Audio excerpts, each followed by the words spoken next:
Hi everybody, and welcome to my garage.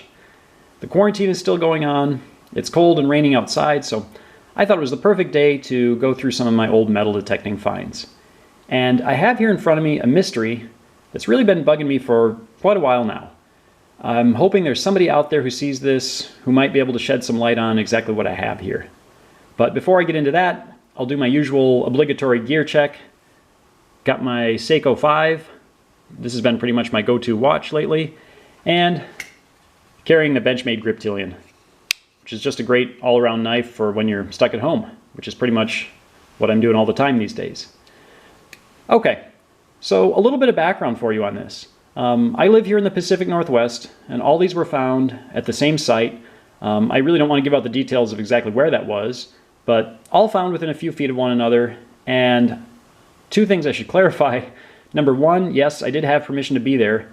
And number two, no, I promise I wasn't digging in a cemetery. And I think it's important to emphasize number two, because one of the other things I found in this location is one of my favorite finds, and that is this. It's this big emblem made out of brass. And if you don't know what GAR is, it's Grand Army of the Republic. So this was really an organization for the American Civil War veterans. And if you look, there's a little bit of a mark right there from me getting it out of the ground. I'd have been way more careful if I knew what it was at the time, but I guess hindsight is 20/20. Looking on the back, you can see it's still in really good condition. It says Trenton Emblem Company, Trenton, New Jersey. And beyond that, unfortunately, there's no year or no other markings I can read. And you can see this iron stake that would have held it in the ground, possibly as like a memorial, but that's pretty well rusted. Anyway, so all these are cartridge casings, and I think they're all military origin. Not 100% sure about that, but if we look at them, I can't identify any of them for sure, and I really can't identify these. But if we look at the little ones first, this is I think a pistol casing, and if you look, you can read the words FA Lot 3, and then down at the bottom the number 22. And 22 obviously isn't the caliber. I'm assuming that's the year of manufacture. I think they do that a lot of times on military ammunition. So 1922 would probably fit in with the rest of this and about that vintage. But I don't know what this is. I even contacted my dad. I guess we could call him Midwestern eclectic. And he's got some expertise in this area, and he wasn't even sure what these were. He determined they're probably not 45 Long Colt, nor are these 45 Smith & Wesson Schofield. But beyond that, we really weren't sure.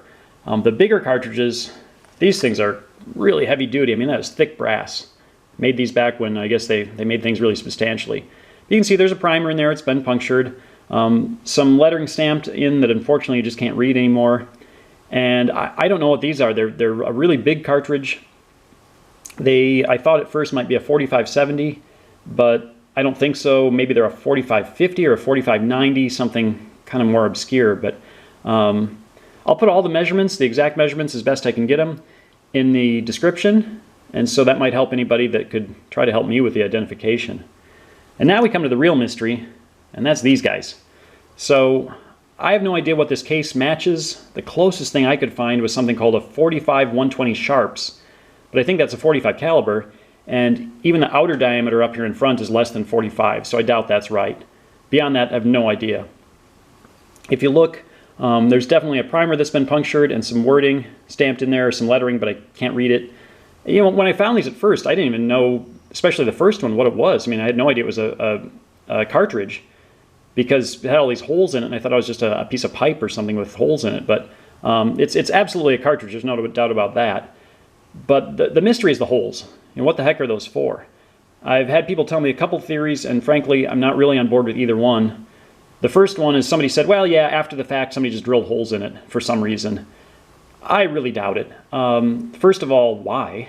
And second of all, I mean, if you look at these holes, they are perfectly aligned and in multiple casings. So, that almost has to be done at the factory.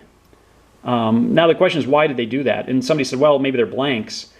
And yeah, maybe, but again, that doesn't really explain the holes. I mean, with a blank, normally you'd have like a little piece of paper in here or something, and that's long gone. Sometimes they crimp the edges, that might be more modern. But the holes don't make any sense to me for that at all. The only time you see holes with ammunition is, with dummy rounds, so it makes it really obvious they're not live rounds. But, first of all, these have a primer that's been punched. And second of all, the only time I really see that is like belted 50 caliber ammunition or something much more modern, not these old-timey rifle bullets. So, or rifle cartridges, I should say. So I have no idea. If you can shed any light on this, I would really love to hear from you. Okay, so that's really all I have.